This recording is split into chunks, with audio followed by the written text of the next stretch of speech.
भारतवर्ष के लिए, लोग तो सिख कम्युनिटी के लिए कहते हैं, मैं सिख कम्युनिटी के लिए कभी नहीं कहता, भारतवर्ष के लिए ये 7 दिन बहुत महत्वपूर्ण है।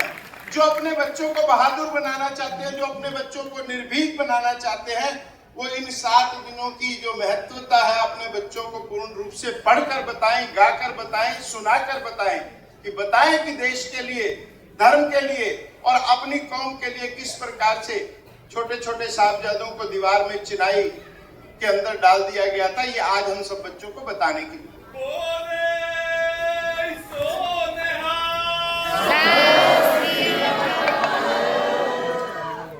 जो लोग नहीं बोले एक बारी दोबारा बोल दें।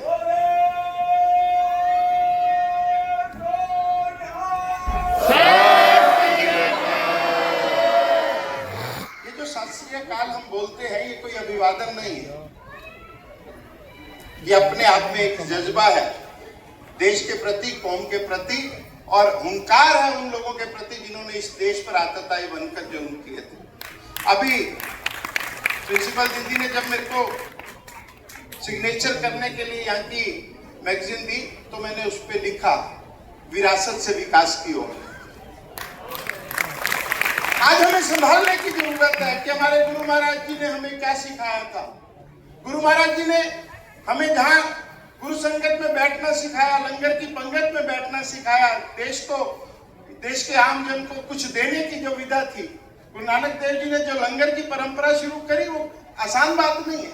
आज अपने परिवार के बच्चों को कोई रोटी खिलाने में भी कई बारी दिक्कत हो जाती है, बड़े बुजुर्गों की सेवा नहीं होती है, लेकिन गुरुद्वारों में आज भी वो परंपरा चलती है कि हम हजारों लाखों लोगों को प्रतिदिन भोजन करवा के बोले सोनिहाल बोलते हैं और फिर जयकारा लगाते हुए देश को आगे बढ़ाने का काम। इन परंपराओं का हमें पालन करना होगा। और 26 तारीख को हमारे देश के प्रधानमंत्री श्री नरेंद्र मोदी जी के नेतृत्व में वीर बाल दिवस का जो इतना बड़ा आयोजन और इतनी बड़ी पहचान देने का काम किया, वो भी उन वीर बाल साहबजादों के प्रति हमारे देश की श्रद्धांजलि है, श्रद्धा सुमन है। जब लाल किले पर 350वां उत्सव मनाया जा रहा था, तो दिल्ली सरकार की ओर से हमारी बहन रेखा गुप्ता जी ने, हमारे मंत्री सरदार मनजिंदर सिंह सिरसा जी ने और पूरी सिख कम्युनिटी के साथ पूरी दिल्ली ने वहां पर जो शिरकत करी, वो भी देश के इतिहास में बहुत बड़े बड़े शब्दों में लिखा जाने जा रहा है।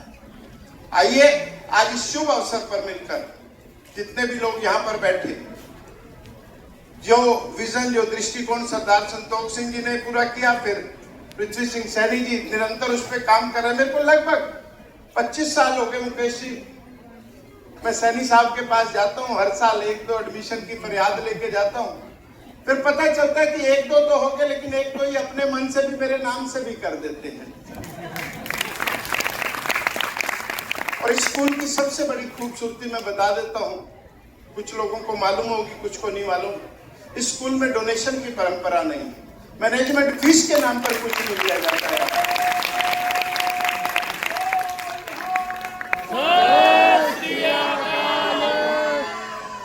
आपके स्कूल के माध्यम से ज्ञान की जो अविरल गंगा आदर्श नगर क्षेत्र में बह रही है, मैं दिल्ली सरकार का प्रतिनिधि होने के नाते आपको वचन देता हूं कि आपके स्कूल के लिए किसी भी मोड़ पर, किसी भी डिपार्टमेंट में मेरे लायक जो भी सेवा होगी, मैं उसको सच्ची संगत को समर्पित करते हुए आपके हर मोड़ पर आपके साथ।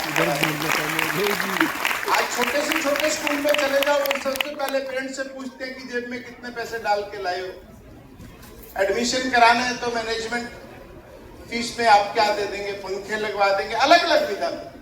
लेकिन उस दिन मैं सोडी साहब के साथ बैठा था, तो इन्होंने बताया कि किस प्रकार हमने सभी के योगदान से धीरे धीरे स्कूल की पूरी गैलरी को कवर कर लिया। अनेक अवसर ऐसे आए, मुझे भी स्कूल में जाने का अवसर मिला। ये वाला अवसर तो आज पहली बार ही मिला है, क्योंकि समय लगता है हर काम में, लंबी यात्रा है। लेकिन इस लंबी यात्रा में मैं स्कूल के विकास की और उसकी तरक्की के लिए शुभकामनाएं देता हूं। सभी बच्चों से ये उम्मीद करता हूं कि जिस प्रकार आज कुछ बच्चों ने यहाँ पर आकर प्राइज लिया, उन्होंने अपनी कैपेसिटी और कैपेबिलिटी को परफॉर्म करते हुए स्कूल का नाम ऊंचा किया, आप सभी बच्चे उसी पंक्ति में अगले साल यहाँ पर खड़े होंगे। मैं आपके सुखद और उज्जवल भविष्य के लिए कामना करता हूँ। बच्चों के लिए जितनी भी बात कही जाए वो कम होती है, लेकिन आज पेरेंट्स की जिम्मेवारी भी कुछ कुछ बढ़ जाती है। पेरेंटिंग आज के दिन में बहुत मुश्किल काम हो गया है।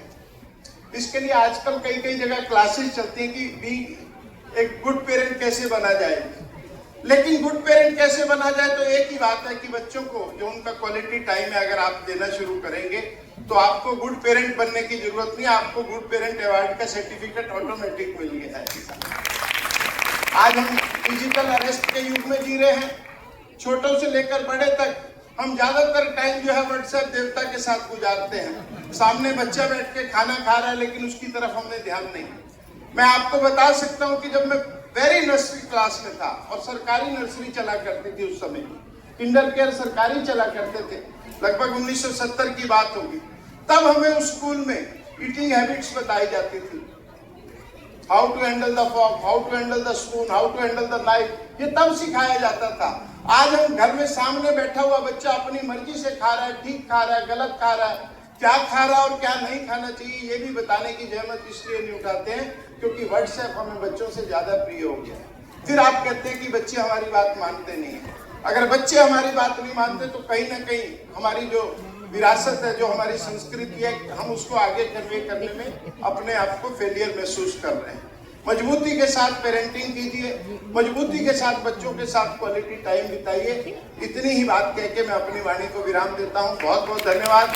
मैं स्कूल अथॉरिटीज का, प्रिंसिपल मैम का, मैनेजमेंट कमेटी का आभार व्यक्त करता हूँ कि आपने इस प्रतिष्ठित मंच पर मुझे बोलने का अवसर दिया, मेरा सम्मान किया। भले ही ये सम्मान एक विधायक के तौर पे हो, लेकिन मेरी आत्मा, मेरा शरीर, मेरा दिमाग इस स्कूल के साथ सदैव जुड़ा रहेगा। और मैं सरदार पृथ्वी सिंह जी सैनी जी को और उनके दिवंगत पिता सरदार संतोष सिंह सैनी जी को कृतज्ञता ज्ञापन अर्पित करता हूं कि आपके परिवार के कारण इस पूरे आदर्श नगर क्षेत्र में लंबे अरसे से ज्ञान की गंगा बह रही है। बहुत बहुत धन्यवाद। जय हिंद, जय भारत।